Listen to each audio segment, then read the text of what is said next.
Tonight on Connecticut's news station, new details in the shooting of a Trinity College student and two childhood friends. We're learning more about the young victims and the Vermont man accused of trying to kill them.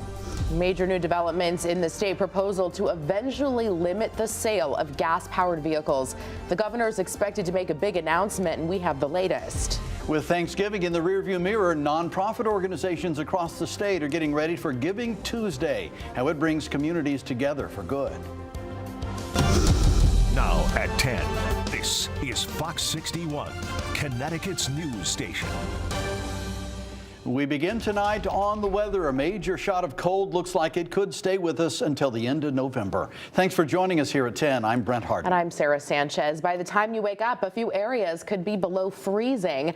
Let's send things right over to meteorologist Ryan Breton for what we can expect. Hi, Ryan. Hi, Sarah and Brent. We are going to be ending November on more of a December note weather-wise. You can see the storm that came through last night now headed up into the Canadian Maritimes, and around it we have colder air wrapping in. It was pretty mild most of the day today, but that's starting to change, and there's been a lot of lake effect snow this evening just to our west and parts of upstate New York. A few of these snow showers are trying to get to about I-87. They've mainly been drying up as they've been getting there, but later tonight we could see a random flurry or snow shower move in to especially the northwest hills. Right now it's still 41 in Hartford, 44 in New Haven, 39 in Willimantic. This is warmer than we will be during the day tomorrow. That's a sign of the chilly air that's coming in. These are the temperatures you can expect first thing in the morning. 20s inland, low 30s along the shoreline. And then during the day tomorrow, I think we'll have some clouds fill in, and there may even be a flurry during the day. It just doesn't warm up much. Mid to upper 30s tomorrow. And when you factor in the wind, it's going to feel colder than that. Wind chills in the morning, not awful for this time of the year, but wind chills in the afternoon will be in the 20s. So a cold feeling day just about from start to finish. It doesn't last all week, though. We'll talk about how long the cold lasts and when we'll warm up coming up in just a few minutes. All right, Ryan, thank you. Well, the U.S. Attorney General is investigating possible hate crime charges in the shootings of a college student from Hartford and two of his childhood friends. It happened Saturday in Vermont. All three students survived, and tonight the man suspected of shooting them is behind bars. Jason Eaton appeared by video from jail. He was arrested Sunday by federal agents who say they found a shotgun in his apartment. The 48-year-old man told the officers, quote, "I've been waiting for you." Eaton pleaded not guilty, and the judge denied him bail. Now, this happened right outside Eaton's apartment near the campus of the University of Vermont in Burlington. Police say the gunman opened fire without saying a word. They were on their way to dinner at one of their grandmother's homes. Trinity College student Tashin Ali Ahmed is on the left in this photo that the young man took really just moments before those shots rang out. All three students are of Palestinian heritage, and as Fox 61's Julia LeBlanc reports from Trinity College, this incident has rocked the campus.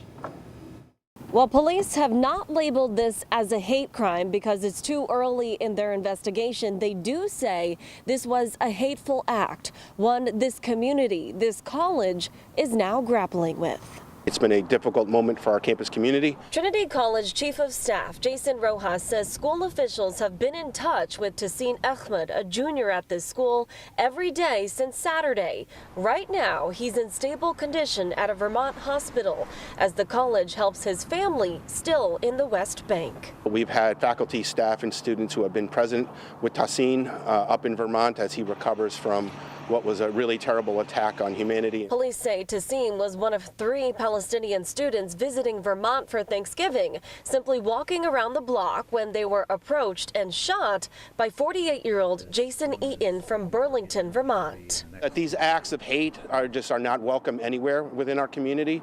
Police say the 3 friends were switching between Arabic and English just before they were shot. 2 of them, they say, were also wearing Palestinian keffiyeh scarves. Our community is very afraid. Farhan Memon is the chair of the Council on American Islamic Relations in Connecticut. He's encouraged by Eaton's arrest, but hopes police take a close look at his motive. We really feel it's important that local, state, and national law enforcement authorities investigate this as a possible hate crime. The incident also scaring other students across Connecticut. That really could have been us. Jenna R., who is part of UConn Students for Justice in Palestine, says she's seen a rise in hateful comments toward her and her community during the Israel-Hamas war. We've all gotten stares. We've all gotten people commenting baby killers and terrorists. And as police continue to search for answers, Jenna and others hope this violence ends. I don't think anyone deserves to go what these 3 students went through. Now, Trinity College is hosting a vigil on campus right near this chapel, which was initially scheduled prior to this incident for those wanting to come together to talk about the Israel-Hamas war. Now the college says it'll take on a whole new meaning as they show support for Tassin. We are at Trinity College. Julia LeBlanc, Fox 61, Connecticut's news station. Julia, thank you. We have some breaking news just into the newsroom tonight. Police in Wallingford have arrested a suspect in a frightening home invasion there. It happened around this time Friday night on Franklin Street. Police say a man forced his way into a home through a window, assaulted the woman living there, then dragged her by her hair outside and down a set of stairs. The victim said he threatened to kidnap and kill her and then ran off. 29-year-old Byron Lauve was arrested Saturday. He's being held on $1 million bond. New at 10 tonight, 4 years after a woman was found murdered in Meriden. The man who has long been suspected of killing her has pleaded guilty. Police say Jason Watson admitted to killing his ex-girlfriend, Perry Mason, back in 2019. Mason's charred remains were found by police at her place of work in Waterbury. She was reported missing just 3 days prior to that. Watson was arrested in 2020 on murder charges. Today's plea was the result of a deal reached with the state. Sentencing is scheduled for January.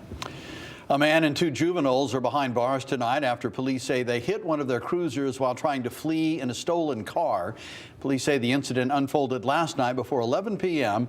An officer ran the plates on a Kia Sorento, which turned out to be stolen from Waterbury. When police tried stopping it, it rammed the front end of one of their cruisers. They eventually managed to stop 24-year-old Douglas Cross of Waterbury and arrest him. He faces multiple charges tonight. The 2 juveniles also arrested are facing similar charges. New developments in the ongoing legal battle between Sandy Hook families and conspiracy theorist Alex Jones. The Associated Press reports the families made an offer to Jones that would require him to pay only a fraction of the $1.5 billion in legal judgments they won against him. They agreed to $85 million, paid in 10 years. Jones's bankruptcy lawyer said in court today the $85 million settlement offer was too much. The settlement was over Jones's repeated claims the Sandy Hook school shooting of 2012 was a hoax. Well, developing news tonight after facing growing opposition from state Republicans and industry leaders, Governor Ned Lamont is expected to pull the plug on proposed rules aimed at eventually banning the sale of new gas-powered cars in Connecticut. The legislature's Regulation Review Committee was supposed to vote on these new emission standards tomorrow, but now likely will not. For months, legislative Republicans have been outspoken against the proposal to phase out all new sales of internal combustion cars by 2035. They argue that electric vehicles are unaffordable for the average resident and would be hard to implement because the state power grid needs major upgrades. This would be one thing if this was aspirational and saying we're moving towards this or we want to incentivize companies to manufacture that's fine. But the problem is the policy that we're voting on tomorrow is not aspirational, it's a mandate. The governor is holding a press conference with Democratic legislative leaders as well as DEEP officials tomorrow afternoon. In a release, the governor's office says it will focus on electric vehicles. Connecticut's news station will be there and we'll provide you with updates. House Republican leader Vincent Candelora released a statement on this new development saying, quote, "My hope is that the governor and legislative Democrats who desperately wanted this unreasonable ban will go back to the drawing board and develop a more realistic proposal that controls costs and protects consumer choices for Connecticut residents," end quote. Well, tomorrow is Giving Tuesday, a day when communities come together in an effort to support nonprofit organizations. Fox 61's DeAndrea Turner spoke with a couple of nonprofit leaders about the impact this day will have on their organizations. She joins us now in studio with more. DeAndrea. Hi, Britt and Sarah. Well, it's the season of giving, and with that comes Giving Tuesday. Now, this is a day that started back in 2012, and it's been going strong ever since. These nonprofit leaders say it's a day that makes a difference in helping those who were in need. Giving Tuesday is huge for us. After Black Friday, Small Business Saturday, and Cyber Monday, there was Giving Tuesday. a global day for people to donate to nonprofits in their community. Nonprofits like the Chrysalis Center in Hartford, which offers services like job training, community health care, and housing to people in need. We've seen the food shortage and the increase of prices over the years. It's not stopping. So it's been even more important to be able to raise funds for individuals who come into our care. And this day is a day that our supporters really show their creativity and generosity. Not only can people give money to the causes, but some organizations like Save the Children, a global nonprofit that helps children internationally and right here at home, offer other incentives. Anything from sending a gift box to a friend, or making a donation, or setting up a personalized fundraiser. There's so many ways you can get involved. For many organizations like these two, this year's support could have a bigger impact than usual. We have individuals who aren't able to have a holiday, so the more we're able to raise, the more we're able to provide to give them a special gift for the holiday season. Of course, this year, children are living through the effects of conflict, of the climate crisis, of inequality, of poverty. And so really the needs of children have always been challenging and difficult, but more so than ever this year. And so we're really dependent on the generosity of our supporters to ensure we can continue to ensure all children have a healthy and safe place to live and play and learn. And there are dozens of different organizations that you can donate to. For more information, you can head to our website at fox61.com. In the studio, DeAndrea Turner, Fox 61, Connecticut's news station. All right, DeAndrea, thank you. We have much